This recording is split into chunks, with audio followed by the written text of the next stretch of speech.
Olá a todos.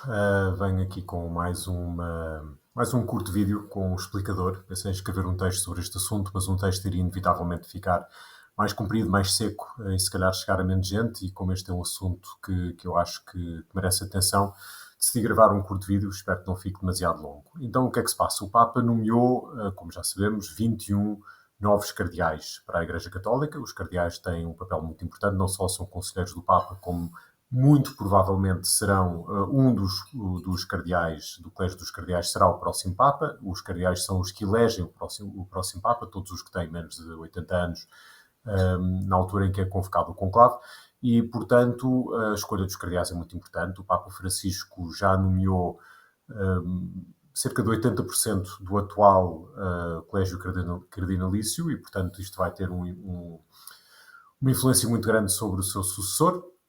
Então acho que vale a pena olhar aqui para alguns dos nomes dos cardeais que foram nomeados, para percebermos que há aqui algumas nomeações que não são muito surpreendentes, outras que eu não digo que sejam surpreendentes, porque este Papa já nos habituou de tal forma às surpresas nas suas nomeações, que já deixa de ser surpresa que haja cardeais vindos de países obscuros, como este ano, por exemplo, a Costa do Marfim, nesta nomeação. Mas há outros que, de um ponto de vista geopolítico e de um ponto de vista de análise, merecem alguma atenção. E vou começar por um que não foi nomeado, que tem importância para nós, em Portugal, e falo do Patriarca de Lisboa, Dom Rui Valério. A sua não nomeação não é surpreendente, uma vez que o Sr. Dom Manuel Clemente ainda é cardeal eleitor, e, portanto, o mais provável seria não ser nomeado o seu sucessor, tal como aconteceu com o Dom Manuel Clemente quando ele foi nomeado patriarca. O Sr. Dom José Policarpo ainda era cardeal eleitor no primeiro consistório, e, portanto, Dom Manuel não foi nomeado logo cardeal. Contudo, só por curiosidade, queria sublinhar que isto é uma violação, estritamente falando, é uma violação de uma bula pontifícia que está ainda em vigor na Igreja. Portanto, o Patriarca de Lisboa é o único bispo no mundo que tem o privilégio, segundo uma bula pontifícia, de ser nomeado cardeal no primeiro consistório logo a seguir à sua nomeação para Patriarca de Lisboa. Como já vimos, não é a primeira vez que isto é, eu não digo ignorado, mas não é aplicado. Aconteceu mesmo com o Dom Manuel Clemente, mas foi logo a seguir. Entretanto, o Dom José Policarpo morreu e o Dom Manuel Clemente foi nomeado cardeal logo a seguir. Resta ver o que é que se vai passar agora com o Dom Rui Valério, quando o Sr. Dom Manuel Clemente atingir os 80 anos, deixar de poder ser eleitor. Mas não deixa de ser interessante notar que há uma regra em vigor na Igreja que não foi respeitada. Claro que o Papa está acima das regras, está acima destas regras, das bulas. O Papa não está vinculado por uma bula de 1737, por mais que ela seja interessante e por mais que nós queiramos. Ele tem, obviamente, o poder de poder não ligar ao que lá está escrito. Vamos é ver se isto é uma tendência, ou seja, se o Papa considera que a bula é letra morta, e, portanto, não é para aplicar, ele nomeia cardeal quem ele quer. Vamos ver se é isso, ou veremos no futuro se é isso, ou se simplesmente está a aplicar esta nova tradição de não nomear um cardeal quando o seu antecessor ainda é eleitor. Bom, passando para a frente, outras nomeações que são interessantes. Há uma nomeação muito interessante de um bispo, um arcebispo francês, mas que está ao serviço no Irão. É o arcebispo de Teherão, o arcebispo Dominique Mathieu. Porquê é que esta nomeação é interessante? Porque a comunidade católica no Irão é muito pequena. Pronto. Só por aí isso não quer dizer nada. Temos um cardeal que é o vigário apostólico, se não me engano, responsável pela igreja na Mongólia, que tem cerca de 2.000 fiéis. Portanto, o tamanho, a dimensão da igreja particular, da diocese, do qual ele é responsável, não é aqui o fator mais importante, já vimos isso. Porque é que o Papa nomeou este arcebispo que não tem feito grandes ondas, não tem dado muito nas vistas, não é uma pessoa muito mediática? Eu acho que isto se explica pelo seguinte: o Irão é, sem dúvida, o país mais importante para se compreender neste momento toda a complicação da situação no Médio Oriente. Portanto, nós temos aqui uma série de atores em jogo, temos o bloco sunita, temos o bloco xiita, temos Israel, mas neste momento quem está por detrás de grande parte do conflito e dos ataques que se desenrolam no Médio Oriente é o Irão. Portanto, o Papa poderá estar a querer criar aqui uma voz, a dar mais força ao seu representante, enquanto bispo, não é propriamente o núncio apostólico, mas é o bispo que está em Teherão no dia a dia a lidar com os fiéis e que terá inevitavelmente que lidar também com as autoridades, e tem agora mais força, se calhar, para representar a voz do Papa no Irão. Isto é tão mais interessante quanto o Islão xiita, que é o Islão do Irão, de entre os vários ramos do Islão, penso que muitos concordarão com isto, o que é mais próximo na forma, no estilo, na mentalidade com o catolicismo. No sentido em que tem uma hierarquia definida, que o Islão sunita não tem. Tem um líder máximo, embora no caso do Irão esse líder máximo seja o imã desaparecido, o 12º imã que desapareceu, hereditário que desapareceu e que um dia voltará, tinha um estilo, um sebastianismo, por assim dizer, ao estilo iraniano, como existe em vários outros países, mas tem um Supremo Ayatollah, que no fundo é quem manda no país e no Islão xiita, e tem uma série de estruturas que fazem com que o diálogo entre a Igreja Católica e o Islão xiita seja talvez mais fácil. Há aqui vários pontos de encontro. O Irão é, ao mesmo tempo, um país que, sendo refém de um regime terrível, e não há como ofuscar isso, o regime iraniano é absolutamente terrível e é responsável por grandes males, tanto no passado como agora. É um povo muito parecido, muito mais parecido, se calhar, com os povos ocidentais, com os valores ocidentais, do que o resto do Médio Oriente. Os iranianos não são árabes, são persas, e são muito orgulhosos dessa sua cultura e dessa sua tradição indo-europeia, que partilham connosco, e, portanto, há aqui claramente uma tentativa, parece-me haver uma tentativa da Igreja se dar mais um passo de proximidade com o Irão. Já houve outros no passado, e este parece-me ser mais um. Vale a pena ficar com este arcebispo Dominique Mathieu debaixo do olho para ver se o papel dele no Irão se altera agora nos próximos tempos. Temos ainda um bocadinho nesta linha, uma outra nomeação surpreendente que é do arcebispo Ladislav Nemet, da Sérvia. Ele é etnicamente húngaro, mas nasceu na Sérvia. Há uma grande comunidade húngara, de etnia húngara na Sérvia, uma significativa comunidade na Sérvia, e a maioria da comunidade católica são ou húngaros ou greco-católicos da Ucrânia, radicados na Sérvia, ou eventualmente croatas, ou descendentes de croatas, ou casamentos mistos, porque os sérvios são ortodoxos. Agora, a Sérvia, sendo um país ortodoxo, é um país que nos últimos anos tem dado alguns passos de aproximação à Igreja Católica. Quando digo aproximação, não é no sentido de reunificação, estamos muito longe disso, mas sim de diálogo ecuménico. Não deixa, contudo, de ser um país ferozmente russófilo. E a Igreja Ortodoxa Sérvia é muito, muito próxima de Moscovo. E, portanto, poderemos estar aqui perante uma tentativa do Vaticano, vendo que não está a conseguir chegar a lado nenhum, ou aparentemente, no diálogo diretamente com a Igreja Ortodoxa Russa, de estar a tentar, por via dos seus aliados mais próximos, fortalecer relações que possam depois, mais tarde, vir a permitir estabelecer pontos também com esse mundo ortodoxo. É uma possibilidade, é a explicação que eu encontro para esta nomeação, uma vez que a comunidade católica nunca houve um cardeal na Sérvia. O mais próximo que houve foi um núncio apostólico que esteve ao serviço na Jugoslávia e que mais tarde foi nomeado cardeal. Não aparece mais nenhuma referência na hierarquia católica de cardeais ligados à Sérvia. Portanto, isto é um detalhe também interessante. Interessante também, porque somos portugueses e porque somos lusófonos, a nomeação de Dom Jaime Spengler, o bispo de Porto Alegre, no Brasil, veio fortalecer o bloco lusófono no Colégio dos Cardeais. Eu já escrevi, noutras análises, que não faz muito sentido para a maioria das línguas estar a organizar os cardeais por blocos, por blocos linguísticos.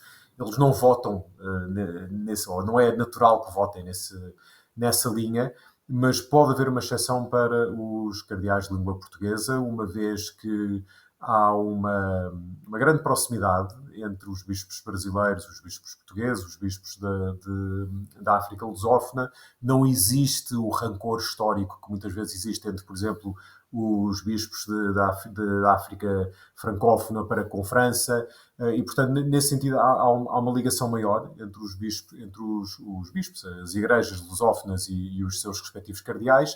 E há aqui uma figura muito importante, que é o cardeal Dom Tolentino Mendonça, que está numa posição na Cúria Romana e de grande proximidade com o Papa, de poder num futuro conclave.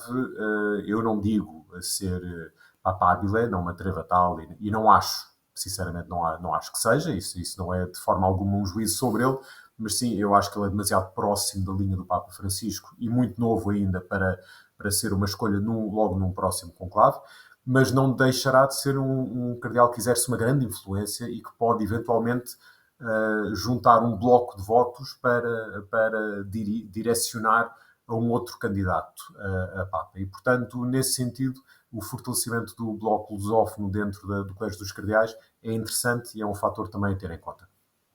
Passamos agora para o cardeal Timothy Ratcliffe. É uma daquelas nomeações, há sempre algumas de cardeais que não vão ser eleitores porque já são muito idosos, já passaram os 80 anos. No caso dele, ele faz 80 anos, penso que em agosto do próximo ano, e, portanto, poderá ainda votar, mas é pouco provável que venha a votar ainda no conclave. Não é bispo, é dúbio se ele será. Pode-se pedir uma dispensa para não ser nomeado bispo, mas normalmente essa dispensa só é dada aos cardeais que já têm mais de 80 anos e, portanto, nunca não vão votar de qualquer maneira. Será curioso ver o que é que acontece no caso dele. Não sei se ele vai pedir essa dispensa ou não, ou se lhe será dada, mas é uma figura muito interessante. É o quarto cardeal, vai ser o quarto cardeal de Inglaterra, o que também é curioso, porque Inglaterra é um país com relativamente poucos católicos e nesse sentido e numa altura em que o Papa se vira tanto para as periferias, estar a ter neste momento 4 cardeais de Inglaterra é interessante. Uma das explicações que eu li é que estes cardeais têm um denominador comum, é que são todos próximos do antigo arcebispo de Westminster, o cardeal Cormac Murphy O'Connor, que era muito próximo do Papa e, portanto, estas nomeações poderão ainda refletir essa proximidade e essa influência que ele tinha sobre o Papa Francisco. Em todo o caso, o padre Timothy Ratcliffe é um frade dominicano, é uma pessoa é um teólogo, uma pessoa de uma espiritualidade muito profunda, é visto como sendo um progressista. Eu acho que vale a pena lê-lo e ouvi-lo com atenção, e eu acabei de publicar no site a transcrição completa em inglês de uma entrevista que lhe fiz em 2017, que eu penso que permite moderar um bocadinho essa visão dele como um progressista radical. Não é. É um homem muito sensato, é um homem que acredita que a ortodoxia não deve ser adversária da aventura, da procura por novas respostas.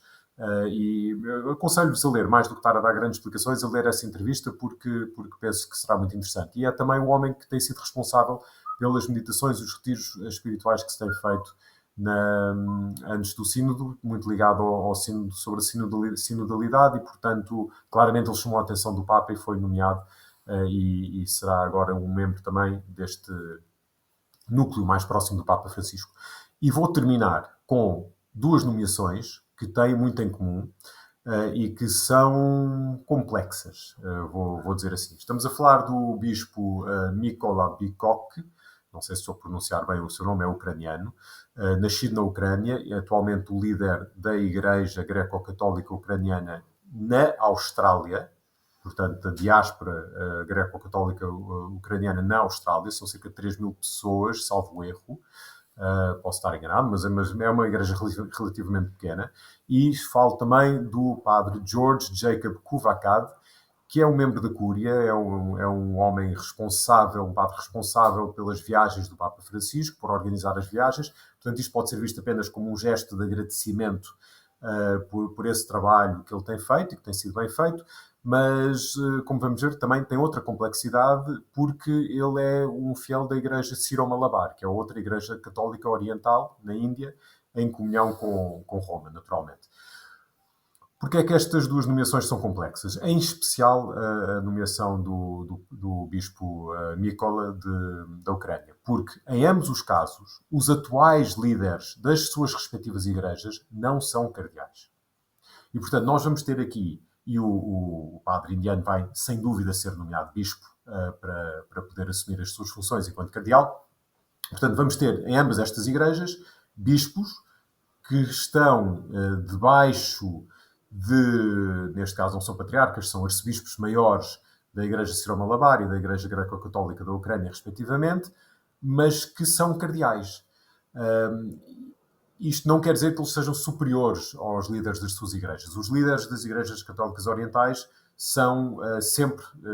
têm sempre precedência em relação a qualquer outro, incluindo outros cardeais da Igreja Católica de Rito Latino, mas vai criar uma situação um bocadinho complexa quando, por exemplo, se reunirem os sínodos das respectivas igrejas e estiverem presentes os bispos todos, há lá um que é cardeal e que, por isso, tem uma dignidade, uma responsabilidade, um encargo, uma confiança do Papa que nem o próprio líder dessa igreja tem. Isto é uma fatalidade que vai gerar dificuldades? Não é. Depende muito da relação pessoal que eles têm com os seus bispos. Mas pode levantar alguma tensão, pode. É um possível foco de tensão.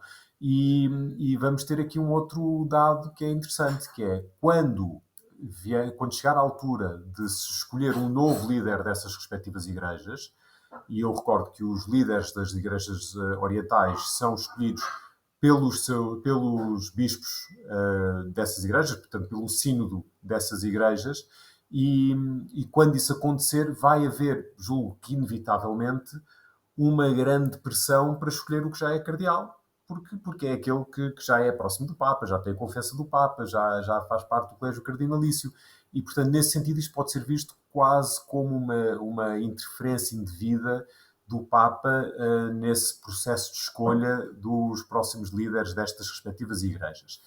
Para além disso, estamos a falar de igrejas que têm dificuldades. A Ucrânia, obviamente, tem dificuldades por causa da guerra, mas toda a posição do Papa em relação à guerra entre a Ucrânia e a Rússia tem sido difícil, tem sido alvo de críticas, eu penso que muito injustas, mas tem sido alvo de críticas e, portanto, o facto de ele ter nomeado cardeal um bispo de uma diocese obscura da Igreja Greco-Católica Ucraniana pode ser entendido como uma desfeita para com o arcebispo-maior Sviatoslav Shevchuk, o chefe da Igreja Greco-Católica da Ucrânia, quase como uma censura. Não sei se é isso. Há duas leituras. Pode ser ou um sinal de insatisfação do Papa com alguns dos posicionamentos do arcebispo-maior Shevchuk, nomeadamente, recordo só para dar um exemplo recente, quando a Ucrânia passou uma lei a dizer que a proibir, no fundo, a lei supostamente para qualquer organização religiosa que tenha a sua sede em Moscovo, mas a lei foi claramente criada só para a Igreja Ortodoxa Ucraniana ligada ao Patriarcado de Moscovo. Essa lei foi condenada pela Igreja Católica, pelo Vaticano, pelo Papa, mas o arcebispo-maior Shevchuk saiu em defesa da lei. E, portanto, isso é um exemplo relativamente recente, mas tem havido outros de dissonância entre o Papa e o arcebispo-maior Shevchuk. Portanto, pode ser um sinal disso, mas há uma leitura mais benévola, que é que o Papa sabe que se escolhesse Shevchuk para cardeal, isso seria visto como uma provocação por parte de Moscovo. O Papa não desistiu ainda de estender a mão e tentar ter relações ecuménicas ricas com Moscovo, ou não ricas se calhar é um exagero, mas existentes praticamente com o Patriarca de Moscovo, e por isso está a tomar esta medida, está a garantir que a tradição greco-católica ucraniana tenha uma voz no Colégio dos Cardeais, sem ofender diretamente e indevidamente Moscovo. Não sei qual é que será a explicação, tenho visto diferentes posições, não sei se alguma vez vamos saber, mas a realidade neste momento é esta. Em relação à Igreja Sírio-Malabar, é uma igreja que tem estado a atravessar um período muito difícil, com uma revolta numa diocese contra uma reforma litúrgica que estão a tentar fazer. Uma diocese que é a diocese do Arcebispo Maior. E, portanto, internamente a Igreja não tem conseguido sanar esses problemas, o Vaticano tem tentado intervir também sem grande sucesso, e é um problema ainda em ebulição, e, portanto, a nomeação agora de um padre de Roma, cardeal, poderá também, eventualmente, ter a ver com uma forma de tentar intervir novamente nesta questão. Vamos ver se o agora futuramente cardeal George Kuvakad será chamado a voltar para a Índia, por exemplo, para desempenhar um papel mais significativo nessa disputa e nessa igreja. Sendo que estamos a falar aqui das duas maiores igrejas católicas de Rito Oriental, a Igreja Sírio-Malabar e a Igreja Greco-Católica da Ucrânia. E, portanto, termino só com um ponto, é que entre as várias igrejas católicas de rito oriental, não é pacífico sequer que os seus membros sejam nomeados cardeais, porque o cardeal é, por inerência, uma posição da Igreja Católica Latina. Um cardeal é um membro, é quase como se fosse um membro do cabido da sede de Roma, quer dizer, fazendo aqui uma comparação, grosso modo, e, portanto, há quem diga que um católico de rito oriental, um bispo ou sequer o arcebispo maior ou o patriarca, não deviam sequer aceitar estas posições, porque a sua posição enquanto, e falando agora dos patriarcas e arcebispos maiores destas igrejas, o seu papel enquanto chefe de uma igreja autónoma católica de rito oriental já é superior ao de cardeal de qualquer maneira, e, portanto, o ser nomeado cardeal não viria a acrescentar grande dignidade ou grande honra, porque é uma posição inferior. Nem todos concordam com isto. Há cardeais de rito oriental, já houve no passado também, mas estas nomeações, sem dúvida, que estão a dar que falar e vão ser fruto de análise ainda durante várias semanas sobre esta questão.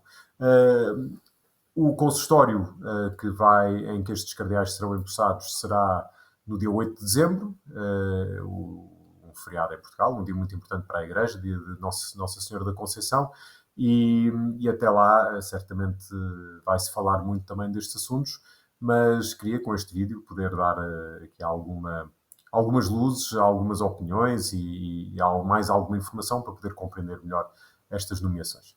Muito obrigado por terem acompanhado, e vou de vez em quando fazendo estes vídeos. De resto, podem ir acompanhando também no site em atualidadereligiosa.pt todo o meu trabalho de análise, etc., que vou fazendo. Obrigado.